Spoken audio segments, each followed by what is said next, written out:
apresentar. O professor Francisco, ele é um professor associado na Universidade Federal do Rio de Janeiro, é líder do grupo de Biologia do Desenvolvimento de Sistemas Dinâmicos, é membro permanente do Programa de Pós-Graduação em Nanobiosistemas, do qual foi coordenador da proposta de criação, e atualmente é o vice-coordenador da pós. E tem dedicado a sua carreira ao desenvolvimento e aplicação de estratégias de biologia de sistemas para o estudo de regulação gênica e sinalização celular em drosófila, melanogaster e mamíferos, especialmente no câncer de mama. Então, bem-vindo, Francisco, ao nosso ciclo de seminários da pós-graduação em Nanobiosistemas. Muito obrigado, Ana, pela apresentação e a todos que estão nos assistindo. Bom, então eu vou falar sobre o papel positivo, né, de cactus e capa beta para a translocação no Clade dorsal NF capa beta. Então, inicialmente, né, como nós somos membros, né, do programa de pós-graduação em nanobiosistema, né, que é uma iniciativa conjunta da Fiocruz, né, o Instituto Biomanguinhos, a UFRJ, tanto o campo de Caxias quanto a Faculdade de Farmácia, o Laboratório Nacional de Computação Científica e o Inmetro, né? Então, a nossa pós-graduação é uma oportunidade de você ser aluno de todas essas instituições ao mesmo tempo, né? E como nós temos um programa em nanobiosistemas, né, de acordo com as normas, né, da pós, o aluno tem que atuar no mínimo em 2 áreas, né, assim como no mínimo os docentes também normalmente atuam no mínimo em 2 áreas, né.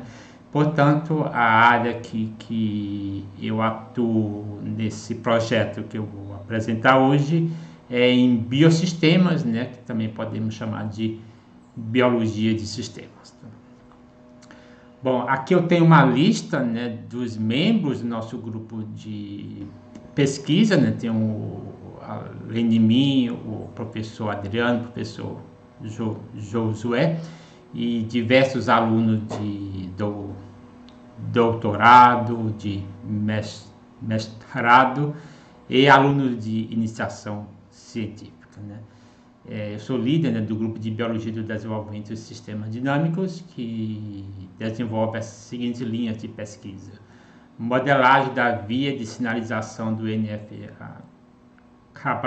em mamíferos e em drosófila, biologia de sistemas aplicada ao estudo da formação de padrões de expressão gênica durante o desenvolvimento em Drosophila melanogaster, e uma terceira linha mais recente, né, que é a Drosophila melanogaster como organismo modelo para a análise de atividade e toxicidade de fármacos e nanopartículas. E a pesquisa que eu vou apresentar hoje está inserida na linha 1. Tá? Bom, como todos os biologistas, os biólogos sabem, né, o NF-κB é uma das sinalizações mais importantes, né, que ocorre não só durante o desenvolvimento embrionário, mas durante a vida, né, de qualquer mamífero e diversas outras espécies, né?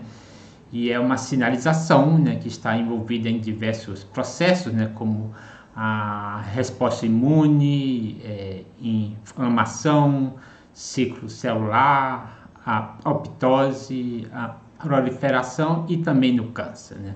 O que é de se esperar, já que é um gene, que é uma via de sinalização envolvida no desenvolvimento. Bom, então, de maneira bastante resumida, né, de que forma essa via é ativada, né? Um receptor, deixa eu botar aqui o modo de apontador laser, né? Um receptor transmembranar ativado, né, como em resposta, né, a um estímulo externo à célula. Isso então leva à ativação do complexo IKK, e a ativação desse complexo leva então à fosforilação, ubiquitinação e consequente degradação do IK-beta, né, do IKB. E essa degradação então libera o NF-κB, que está ancorado ao IKB no citoplasma. Dessa forma, o IKB está impedindo o NF-κB de entrar no núcleo e exercer a sua atividade de regulador da transição gênica. Então, uma vez o IKB sendo degradado, o NF-κB está então livre para ser translocado para o núcleo e ativar diversos genes, entre eles o próprio IKB, que vai fazer com que essa via seja desligada, tá? Mas, bom, nós não vamos estudar esse aspecto.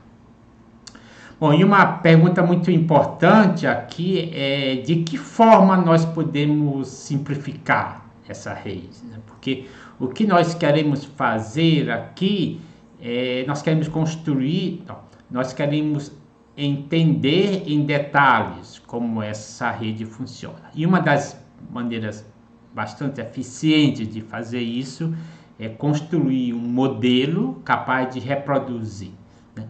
Só que vocês veem nessa imagem que já é em si uma simplificação, né?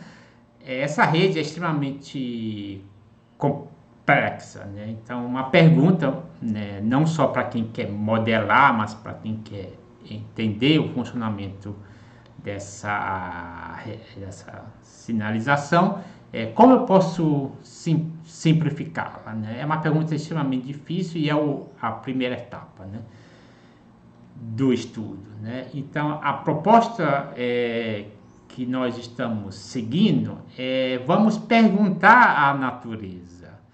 A natureza responde a essa pergunta sobre a simplificação. Então, a simplificação que nós estamos adotando é aquela que a natureza nos dá a partir de uma rede que é evolucionariamente relacionada com a sinalização do NF-κB e que é uma rede extremamente mais simples, porque é a rede de sinalização homóloga que existe em Drosophila. Na verdade, essa sinalização, né, o homólogo da Drosophila, o homólogo do NF-κB em Drosophila é o DOSA, né, que foi uma proteína identificada antes até mesmo do que o NF-κB, né? Então, a proposta nossa é então estudar inicialmente, né, estudar a sinalização do DOSA, que é uma rede homóloga ao NF-κB. Mas isso não é uma proposta nossa, né? Isso, na verdade, isso é o que sempre foi feito, né, experimentalmente, né? Muitos desses elementos hoje em dia estudados do NF-κB, na verdade, foram primeiro identificados em Drosophila.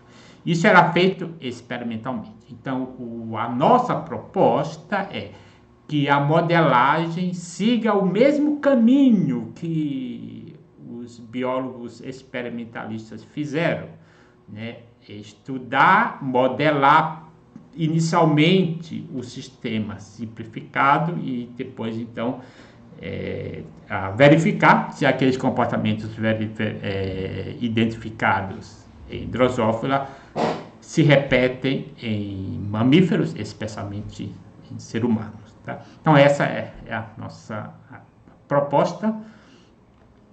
E vamos fazer agora, então, já que nós vamos construir um modelo, vamos fazer aqui uma representação daquilo que a gente quer reproduzir no modelo. Então, tem uma pequena animação aqui, né, onde eu represento, né, um sinal externo se liga ao receptor de membrana, lembrando que isso é o fenômeno que acontece em mamíferos, né? Então, uma vez esse receptor de membrana ativado, é formado um complexo, né, com a participação do NF-κB e do I-κB, e por conta dessa formação desse complexo, o NF-κB é fosforilado, e a mesma coisa acontece com o I-κB, que após fosforilado vai ser então ubiquitinado e degradado, e isso libera então o NF-κB para acessar o núcleo, né, ou seja, para ir para o núcleo e realizar então a sua atividade de regulador da transcrição gênica. Bom, e a nossa proposta é então fazer essa modelagem, inicialmente não em mamíferos, mas em drosófilos. Então, baseado na homologia verificada entre essas duas vias de sinalização. Então, em drosófila, né, o homólogo do I-κB é o cactus, né? E em drosófila, o homólogo do NF-κB é a proteína doce. Okay? Então, de maneira similar, né, um sinal externo, isso é o que se verifica, né? Um sinal externo ativa o receptor de membrana, o TOL, né? Isso leva então à formação desse complexo, né? E então a formação desse complexo leva à fosforilação de dorsal, fosforilação de cactus e consequente degradação. Então dorsal fica livre para ser translocado para o núcleo, onde vai exercer a sua atividade de transcrição, de regulação da transcrição gênica. Bom, só que em drosófila existem algumas vantagens com relação ao estudo em mamíferos, que é o seguinte: não só o fato de a drosófila se reproduzir muito mais rapidamente, né? Em 10 dias você tem um ciclo completo de desenvolvimento muito mais rápido do que de um camundongo, por exemplo. Mas a vantagem nesse caso específico é que, assim, se você estiver fazendo um experimento com cultura de célula e você quiser fazer a ativação, né, da via de NF-κB em uma cultura de célula, você vai ter que adicionar ali o sinalizador que vai ativar, né, o receptor de membrana, então disparar aquela cascata dentro da célula. Você vai ter que fazer isso com uma determinada concentração do ativador. O que nós temos em drosófila é um comportamento extremamente interessante. Isto aqui é a imagem de um embrião de drosófila, ou seja, um corte transversal, considerando que aqui fosse um embrião. Então é um corte transversal feito por imagem. Então a gente está olhando essa região aqui do embrião, que é exatamente essa imagem que nós vemos aqui. O que é que acontece aqui? A pergunta é: aqui o receptor TOL, ele está ativo ou ele está desativado? O interessante é que aqui nós temos as duas coisas. Nós temos regiões em que o receptor TOL está desativado, nós temos regiões em que ele está completamente ativado e regiões intermediárias em que o TOL apresenta diferentes níveis de ativação. Então vocês notam que é um sistema ideal para você entender como funciona a ativação dessa via, porque não só a gente tem duas situações distintas que convivem na mesma imagem, como vocês estão vendo aqui, né? Você tem aqui nessa região o receptor TOL completamente desativado, e aqui nessa região o receptor TOL completamente ativado. Então, você nota, se aqui o receptor TOL está desativado, então, portanto, ele não vai separar o cacto do dorsal, né? Ele não vai promover a sinalização para a degradação de cactos. Portanto, nessa região onde o TOL não está ativo, você vai ter aquele dímero do cactus, é mais que um dímero, são duas moléculas de dorsal e uma molécula de cactus. Mas você vai ter aquele complexo, né, cactus dorsal no citoplasma, impedindo o dorsal de ir para o núcleo. Por isso que a gente não vê dorsal aqui. Aqui é uma imagem em que nós marcamos dorsal. Então, dorsal aqui, não, nós não, né? E foi marcado dorsal, tá? Então, aqui não tem dorsal no núcleo. Nessa região aqui, na região ventral, eu tenho um máximo de ativação de TOL. Portanto, nessa região, o TOL está ativo. Portanto, ele promoveu a sinalização para a degradação de cactos. E, portanto, nessa região, a gente tem uma alta concentração de dorsal dentro dos núcleos, né? E nessas regiões aqui, essas regiões intermediárias, nós temos níveis intermediários de ativação de TOL, portanto, nós temos níveis intermediários de dorsal dentro do núcleo, ok? Então, essa é uma vantagem extremamente importante que vai fazer muita diferença no nosso estudo, ok? Bom, eu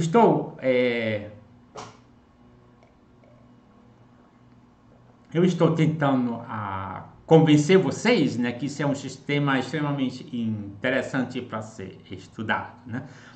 E uma outra forma de convencer vocês disso é que tem várias pessoas que estão estudando esse sistema há muito tempo, né? O primeiro modelo, assim, experimentalmente há dezenas de anos, né? Mas do ponto de vista da modelagem, que é o assunto que nós estamos falando hoje, né, além da biologia de bancada, também da modelagem, né, o primeiro modelo que foi capaz de reproduzir essa sinalização foi publicado em 2009, né, por um pesquisador chamado Kanodia, né, o famoso Kanodia Paper, né? Então, a pessoa que estuda isso sempre está tomando o Kanodia como referência, né? Nesse mesmo ano, né, foi publicado por um outro grupo um artigo sobre o mesmo assunto, onde era autor um pesquisador chamado Reeves, tá? Em 2012, né, esse mesmo pesquisador Reeves, agora como o principal autor, escreveu um outro artigo com um avanço desse modelo. E mais recentemente, em 2017, agora o Reeves ele tem um grupo de pesquisa e um aluno dele, então escreveu a versão mais atual deste modelo, tá? Então, eu foquei em estudar exatamente essa versão mais atual, eu vou falar mais um pouco, tá? Isso foi no ano 2017, né? Antes da pandemia, né? Bom, então vamos falar o que é que esse modelo fez, né? Esse modelo fez o seguinte, ele reproduziu, né, aqueles comportamentos mais elementares, né, mais fundamentais, né, dessa rede, né? Que a gente tem aqui a sinalização do TOL, né, que leva a dissociação, a liberação do dorsal para ir para o núcleo e regular seu genisal. Então, realmente é um modelo que reproduz a essência dessa sinalização e é um modelo muito bem sucedido, ok? Bom, isso é a situação atual da modelagem, tá? Agora, como é que está na bancada? Bom, no mesmo ano, 2017, né, um pesquisador do grupo da professora Helena, do ICB, né, Instituto de Ciências Biomédicas da UFRJ, publicou um artigo com um comportamento completamente inesperado, né? Nesse artigo, né, onde a primeira autora é a doutora Maíra Arruda Cardoso, né? Nesse artigo, a professora Helena, que que estuda essa sinalização do dorso há muitos anos, né? Então, o grupo da professora Helena mostrou que o cactus exerce um papel positivo para a translocação nuclear de dorso. Isso foi um resultado completamente inesperado, né? Porque assim como nós vimos nos outros slides, né? Qual é o papel de cactus? O papel de cactus é se ligar a dorso e manter o dorso sequestrado no citoplasma e impedir que o dorso seja translocado para o núcleo, né? Mas o grupo da professora Helena, né, mostrou que sim, isso acontece, mas cactus também exerce um papel positivo na translocação de dorso, né? E esse papel positivo foi mostrado em vários experimentos, mas eu selecionei aqui o experimento mais importante, tá? Então aqui nessa linha preta é o selvagem e essa linha vermelha é um embrião deficiente para o cactus, tá? Com dupla deficiência para cactus, ou seja, deficiente para cactus nas duas cópias do gene, tá? E o que é que se observou aqui? Nessa região aqui, que corresponde a essa região dorsal, onde os níveis de ativação de TOL são muito baixos, o que foi que aconteceu nesse mutante? Nesse embrião deficiente? Houve um aumento da quantidade de dorso no núcleo, o que faz todo sentido, né? Porque qual é o papel de cactus? Ele impede que o dorso vá para o núcleo.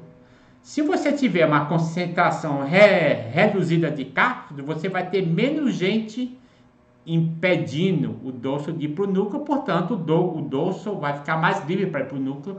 Então, a concentração de dorso no núcleo aumenta, é exatamente isso que nós vemos aqui. Agora, o que é inesperado é o que o grupo da professora Helena verificou aqui nessa região, ou seja, nessa região aqui, onde a ativação de TOL é muito alta, né? Nessa região onde a ativação de TOL é muito alta, num embrião em que a concentração de cactus é reduzida, houve uma redução na quantidade de dorso dentro do núcleo. E isso é inesperado, porque a função do cactus não é impedir, não é dificultar que o dorso entre no núcleo. Como pode, aqui nessa região onde o TOL é muito ativo, né? Aqui nessa região há uma redução na concentração de cactus reduzir a quantidade de dorso no núcleo? Isso era inesperado. Então, nós já tínhamos até iniciado antes disso. Então, o modelo que eu vou apresentar a vocês busca responder exatamente a essa pergunta, né? Qual é o mecanismo molecular desse papel positivo de cactus na translocação nuclear de dorso? Então, vou mostrar a vocês, né, num trabalho desenvolvido pelo aluno Cláudio Barros, né? Ele desenvolveu um modelo que é um modelo que reproduz alguns aspectos que o modelo do Canodia e do Reeves não reproduzia. Por quê? Porque o modelo do Canodia e do Reeves reproduzia o comportamento que eles tinham verificado, né? E nós fizemos um teste e verificamos que realmente esses dois modelos propostos anteriormente não seriam capazes de reproduzir esse comportamento, esse papel positivo de cactus para a translocação nuclear de dorso. Então, aqui é um esquema do modelo, né? Eu não quero tomar muito tempo em detalhes, né? Até porque é o que eu mais gosto aqui, então tem que tomar bastante cuidado para não passar muito tempo aqui. Mas fazer uma explicação simples, né, rápida. Aqui é a representação do complexo dorsal-cactus que impede, que sequestra o dorso no núcleo, tá? Uma vez o TOL sendo ativado, né, por aquele sinalizador, então isso gera a formação desse complexo, tá? E uma vez formado esse complexo, ele leva à liberação do dorso, que está fosforilado, e a liberação do cactus, que está fosforilado, depois vai ser ubiquitinado e degradado. Então, uma diferença já no nosso modelo é que esse modelo explicitamente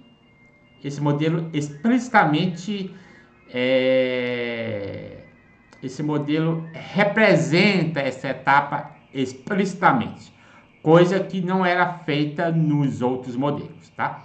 Bom, uma vez esse dorsal fosforilado e liberado, ele então é translocado para dentro do núcleo, tá? Então, o que nosso modelo também produz, né, é uma outra via de translocação do dorso para o núcleo, é que existe também um fluxo de dorso diretamente para o núcleo, que não depende dessa via de TOL, tá? Então, existem duas formas do dorso ser translocado para o núcleo. Aquele dorso que estava sequestrado pela molécula de cactus e na presença de TOL ativado foi liberado e então ele consegue ser translocado para o núcleo, mas existe um outro fluxo de dorso para o núcleo, que é aquela molécula de dorso que não foi sequestrada por cactus, e por não ter sido sequestrada por cactus, ela está livre, né? Porque essa ligação aqui, esse sequestro, essa ligação de cactus ao dorso é uma ligação reversível. Então, nem todas as moléculas de dorso estarão sequestradas pela molécula de cactus, né? Isso é uma reação de liga e desliga. Então, vai ter sempre algumas moléculas de dímero, né, de dorso que vão estar livres, e esse dímero, então, ele tem dois caminhos. Ou ele fica lá, ou ele é sequestrado por cactus, ou ele é translocado para o núcleo, tá? E um outro aspecto que não estava reproduzido nos outros modelos são dois. Um é que esse cactus aqui, ele também pode sofrer processamento, ou seja, pode ser degradado, ou seja, essa via aqui de degradação de cactus que depende de TOL, ou seja, a degradação de cactus dependente de TOL, ela não é a única via de degradação de cactus. Existe uma outra via independente, que normalmente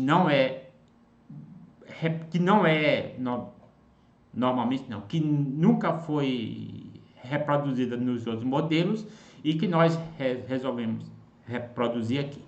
E, por fim, um dos aspectos mais importantes que não foi reproduzido nos outros modelos que nós reproduzimos aqui é o fato de que dorso é capaz de induzir a um aumento na concentração de cactus. Esse é um comportamento extremamente importante, porque o dorso induz o aumento na concentração exatamente daquela proteína que vai bloquear a sua translocação para o núcleo, tá? Então, isso aqui é um resumo, né, dos comportamentos que o nosso modelo reproduz. Ao mesmo tempo que eu expliquei isso, eu expliquei o que diferencia o nosso modelo dos outros modelos publicados na literatura. Bom, então, uma vez o modelo construído, né, usando a gente faz então essa representação do modelo, né, ou seja, cada uma dessas eu né? Eu faço uma representação para cada uma dessas espécies e represento e construo um conjunto de reações que representam cada uma dessas etapas, tá? Os alunos da pós-graduação em nanobiosistemas conhecem isso muito bem, tá? Bom, feito, então, construído esse modelo, então você nota que aqui existe, a gente está fazendo a transição da biologia para a matemática de maneira extremamente suave, né? Eu fiz essa construção, né? Fizemos essa construção desse esquema, que é um esquema bastante comum em artigos de biologia, né? É uma representação pictórica, né? Daquilo que está acontecendo. A partir disso, a gente representa, então, como um conjunto de reações. E a partir desse conjunto de reações, usando a lei de ação das massas, usando ali as ferramentas automáticas que existem para se fazer isso, a gente então consegue construir o conjunto de equações diferenciais que reproduz esse comportamento. Obviamente existem ferramentas matemáticas que nos permitem fazer o manuseio, né, dessas equações, tá?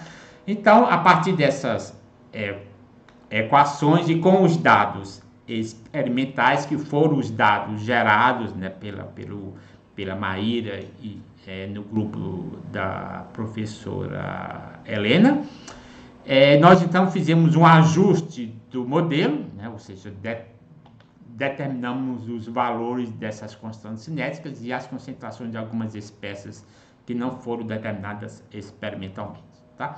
Então fizemos um ajuste, um bom ajuste, né? E então o primeiro resultado do modelo, né, que o modelo consegue distinguir a contribuição dessas duas vias, né? Você se lembra que eu tinha falado aqui que existem duas vias, né? Duas vias de translocação de dorso para o núcleo. A via dependente de TOL e a via independente de TOL, né?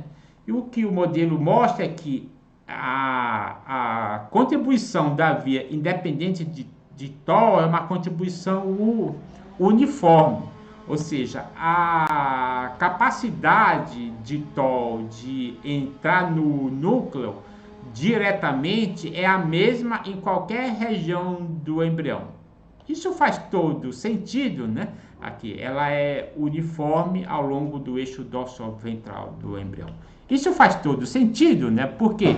Porque se essa via aqui ela é independente de TOL, o fato de TOL estar ativo numa região ou outra não vai fazer diferença nenhuma. Portanto, essa contribuição é uniforme e independe se está numa região que TOL esteja ativado ou não.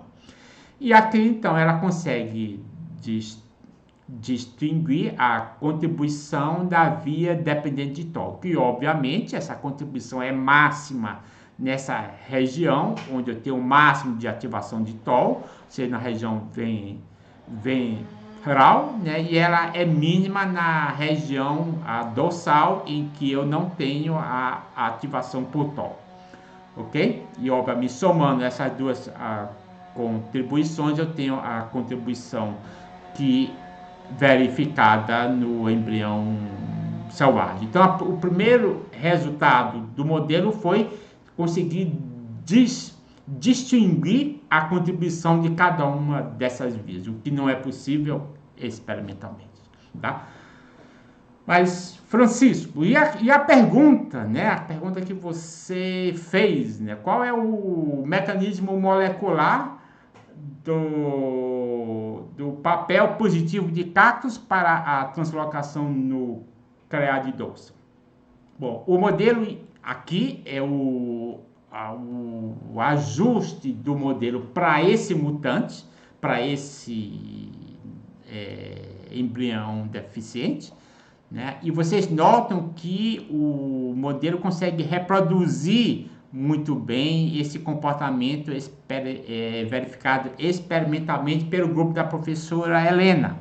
Ou seja, nessa região aqui, onde eu não tenho ativação de TOL, aqui realmente, né, na ausência, com uma redução de cactos, a quantidade de dorsal no núcleo é maior, porque tem menos cactos impedindo o dorsal de ir para o núcleo.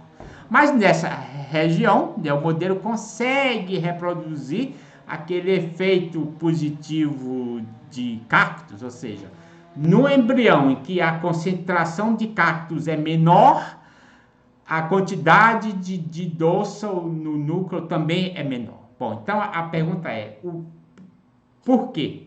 Bom, a resposta está aqui. O que acontece é o seguinte, voltando aqui, nesse esquema do modelo, bom, o que o modelo indicou é que essa via de translocação de dorsal, a via dependente de TOL, é mais eficiente do que a via independente de TOL.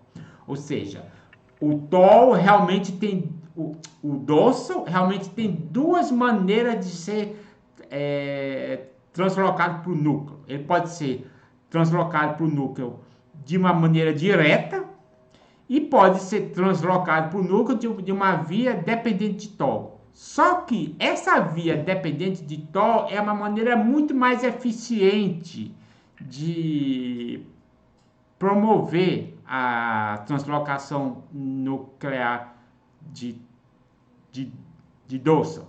Só que note que essa via que é mais eficiente e que depende de TOL, ela também depende de cactos. Note que o dorsal só vai ser fosforilado, ele precisa de duas coisas aconteçam para ele ser fosforilado e, portanto, ganhar um aumento na sua capacidade de ser translocado para o núcleo. Ele precisa ter esse encontro com o TOL ativado, mas para ele formar esse complexo, ele precisa estar complexado com o cactus antes. Então, vocês notam que aqui está o papel positivo de cactus. Por quê? É o cactus que é a formação do complexo cacto-dorsal que permite que o dorsal participe desse complexo com TOL, e uma vez participando desse complexo com o TOL ativo, o dorsal vai ser fosforilado, e por estar fosforilado, ele vai ter uma capacidade de translocação para o núcleo muito maior. Portanto, na ausência numa redução de cactos, eu vou ter uma redução na quantidade de dorsal fosforilado, e, portanto, eu vou ter uma redução na quantidade de dorsal translocado por essa via mais eficiente. Então, se eu tiver uma redução na concentração de dorsal, o que é que acontece? Essa via ela vai ser deficiente. Como essa via é extremamente eficiente, né? Se ela é reduzida, qual é o resultado disso? A quantidade de dorsal dentro do núcleo vai ser menor.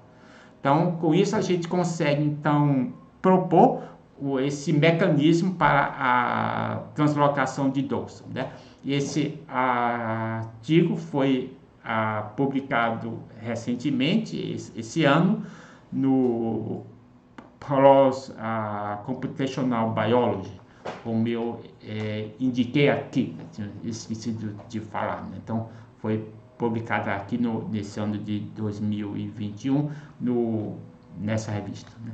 Portanto, a pergunta, obviamente, a ciência é isso, né? A gente propõe a resposta para uma pergunta e, obviamente, surgem propostas de novas perguntas, né?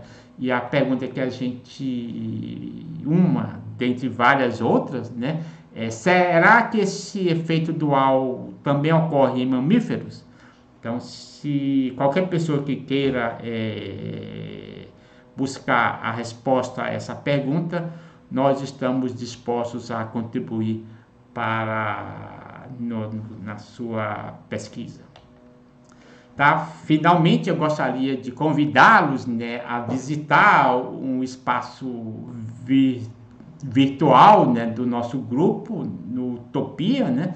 Aqui eu tenho uma pequena simulação, né? Aqui embaixo no vídeo tem um link para vocês acessarem esse espaço.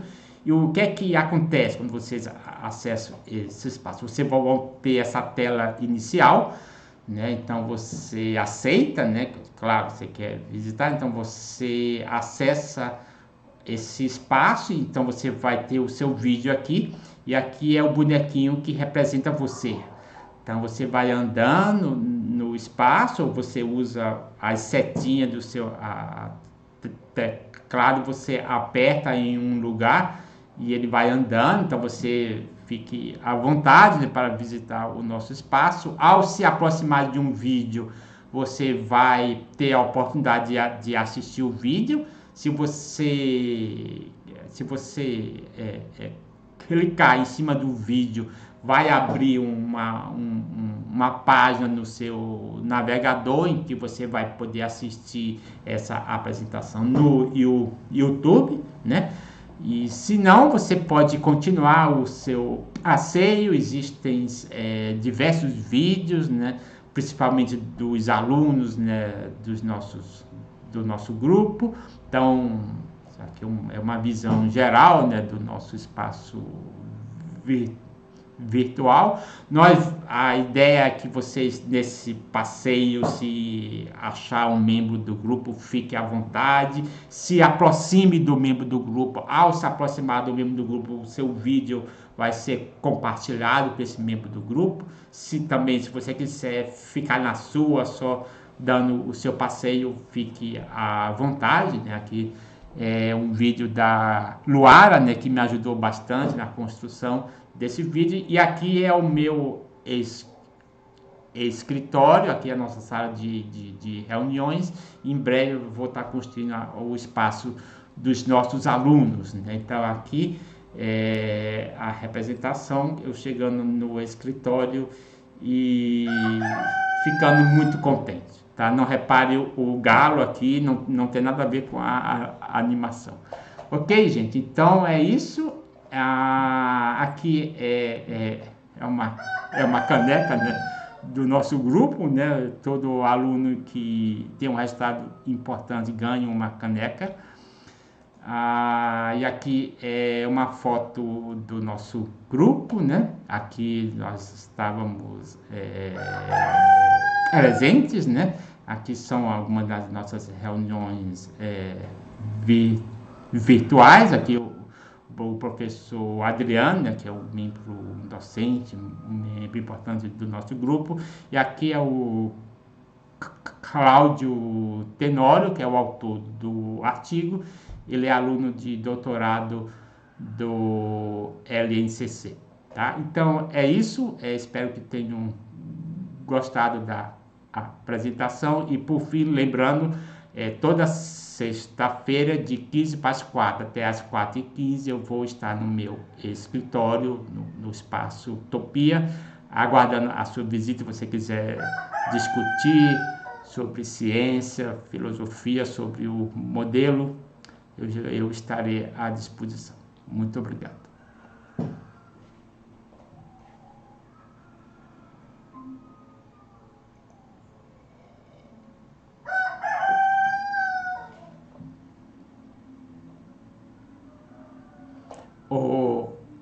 Conrado, você está mudo, né?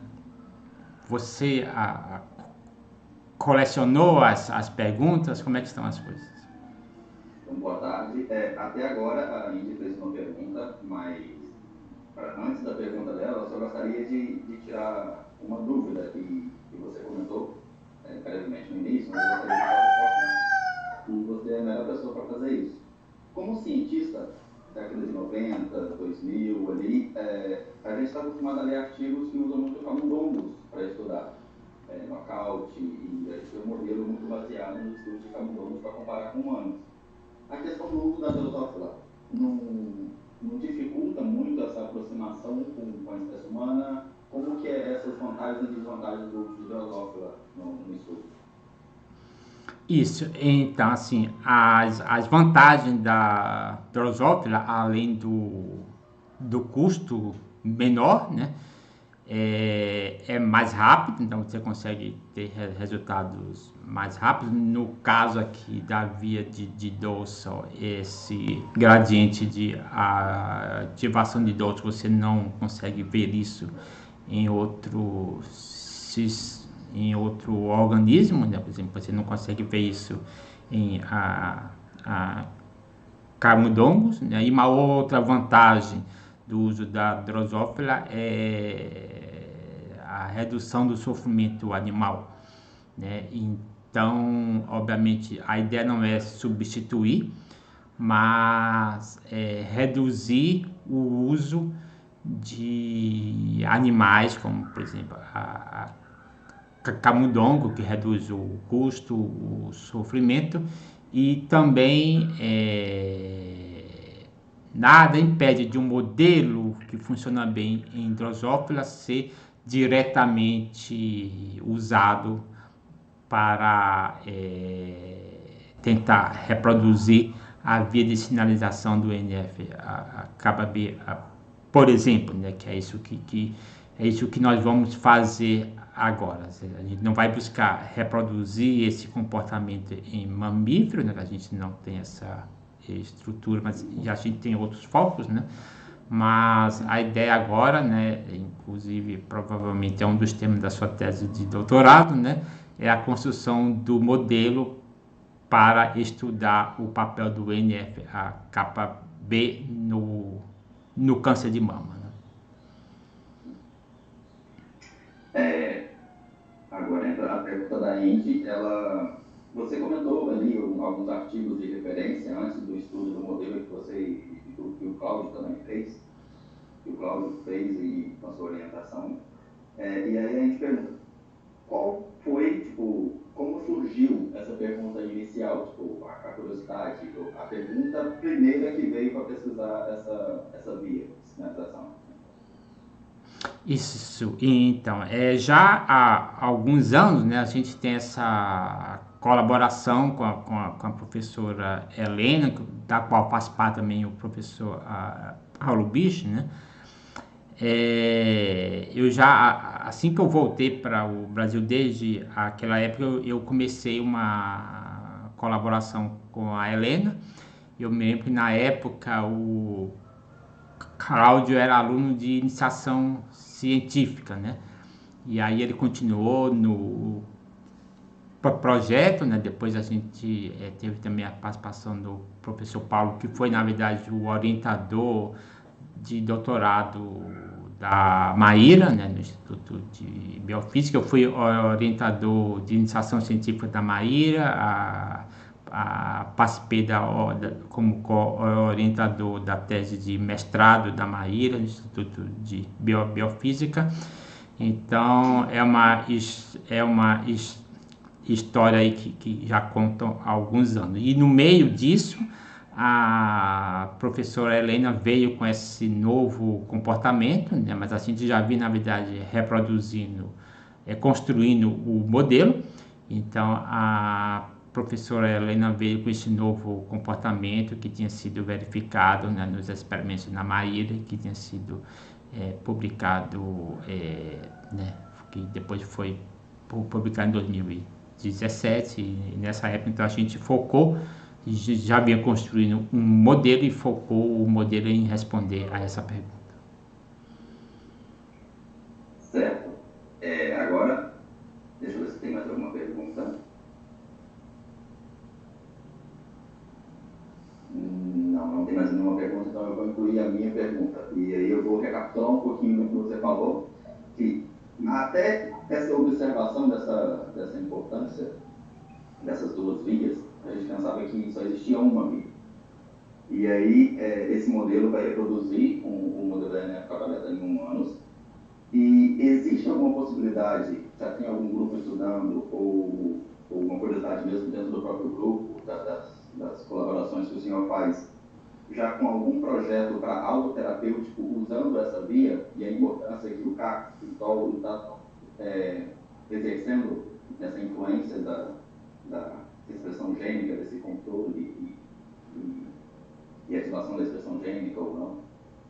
Isso. Então, assim, existem muitas pesquisas, né, com relação ao NF-κB, inclusive o papel do NF-κB no câncer é bastante bem reportado, e especificamente no caso do câncer de mama, que é um sistema que eu venho estudado mais recentemente. Existe um dos fármacos mais usado, é exatamente um fármaco que mimetiza o que a κB faz, né? Ele se liga à molécula de NF-κB e sequestra, né, no citoplasma e impede a via de ser ativa, né? E essa via superativa é um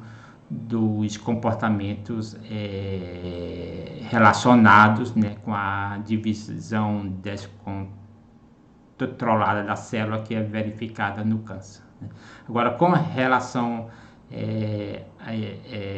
assim, fazendo uma extensão da sua pergunta, né? Na verdade, ontem eu estava lendo um artigo, não tive tempo de aprofundar a leitura, em que o pesquisador identificou um papel positivo do κ-beta do κB na translocação do NF-κB,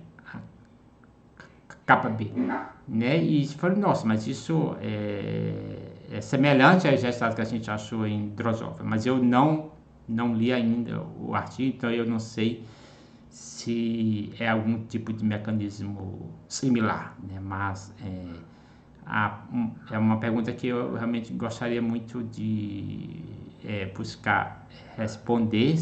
Será que o κB em mamíferos teria esse papel positivo na translocação do NF-κB? Com certeza esse papel estaria relacionado à fosforilação, né?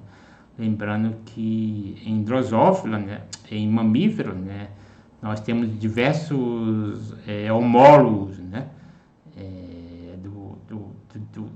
do dorsal, né? Então é uma via extremamente mais complexa, muito mais complexa do que a própria via de mamíferos que eu mostrei a vocês. Aquilo ali já era uma simplificação, mas assim, você começar a estudar a via em mamíferos partindo de uma versão simples que funcionou em outro organismo é uma vantagem em si, e especialmente quando você tem um resultado importante no outro organismo, e você então já vai para o mamífero com uma pergunta nova, né? Será que isso ocorre também em mamíferos? Isso é uma pergunta extremamente interessante. Obrigado. Tem mais uma pergunta aqui que o Cristiano acabou de mandar, e ele está perguntando, ele gostaria de saber como o modelo proposto pode auxiliar no desenvolvimento de novos tratamentos contra o câncer de mama ou aperfeiçoamento de tratamentos atuais. Então, uma das coisas que a gente precisa ver então, a aplicação do modelo pode ser feita de duas formas, né? A primeira seria verificar se esse comportamento se verifica em mamíferos, né? E outra é usar o modelo para reproduzir outros comportamentos, né? Existe um modelo bastante famoso, né, do NF-κB,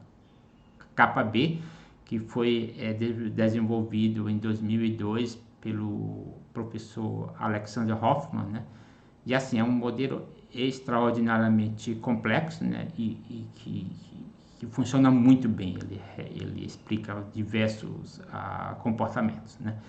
Então, mas ele não reproduz todos os mesmos aspectos desse nosso modelo, né? Então, o problema da complexidade é esse, né? Existem muitos comportamentos, né?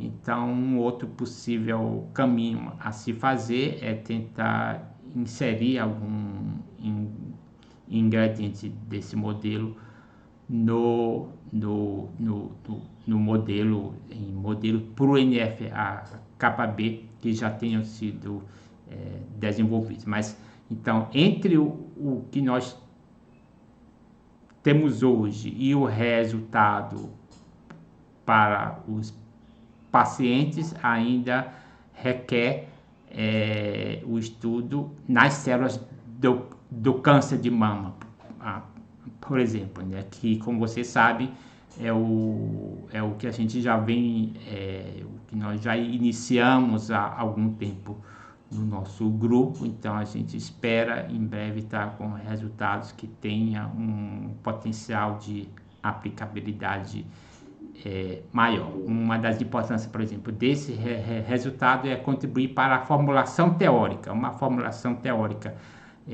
um avanço na formulação teórica tem o potencial de resultar em novidades para os pacientes.